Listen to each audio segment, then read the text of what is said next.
Hey guys, welcome back to my channel. Today I'll show you some different habit tracker designs you can use in your bullet journal and give you some ideas of habits you can track. The first tracker is very simple, yet I know a lot of people like to use this one. You just write the habit you want to track, for example journaling, and make a chart of numbers that symbolize the days.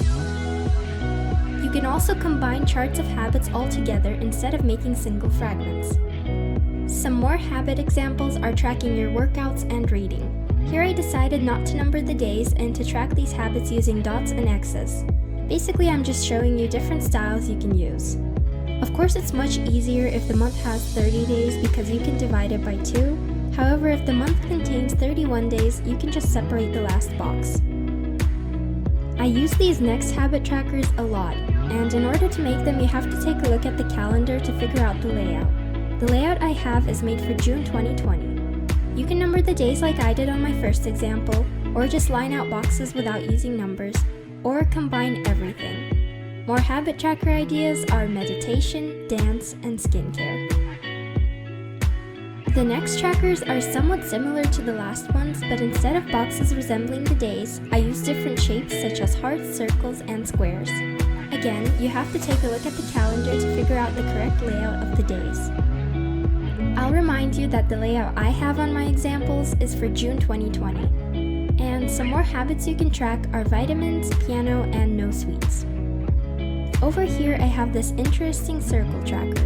You divide the outside ring into 30-31 days depending on the month, and in the circle itself write the habit you're going to track. Another habit idea is a water tracker. Next I have this pretty interesting triangle tracker. You divide the big triangle into smaller triangles that stand for the days. Then write the habit anywhere you want next to the triangle. It can be below or on the side, whatever you prefer. I wrote running. This is another circle tracker I found quite interesting. I really like the layout on this one, and if I didn't draw the circle free-handed, it would have turned out even better. It contains 2 rows of days, and you write the habit next to the circle. Habit idea, 6,000 plus steps. That should definitely keep you healthy, especially during quarantine. Next, I'm moving on to some more advanced habit trackers. They are big and they usually take up a whole page, but you get to track everything you want just on one tracker.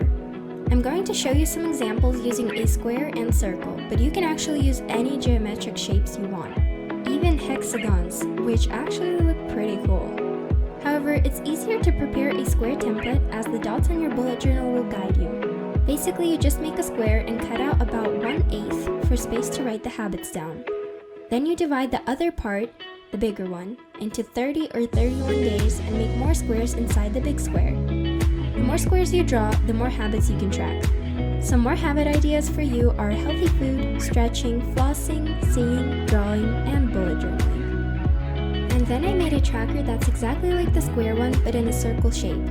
Now, I definitely recommend using something to help you draw a circle because if you draw it free-handed, it will turn into a loop-sided oval like mine. Oh well, I didn't even realize I was using a ruler that had a semicircle at the time. But anyway, you get the idea. In the middle of the tracker, you can either write the month or draw something related to your theme. As for habits, I wrote down me time, water plants, make bed, and clean. I really hope you enjoyed this video, and if you did, please give it a thumbs up and subscribe for more. Be sure to check out my other videos and comment down below what habit you like to track the most in your bullet journal.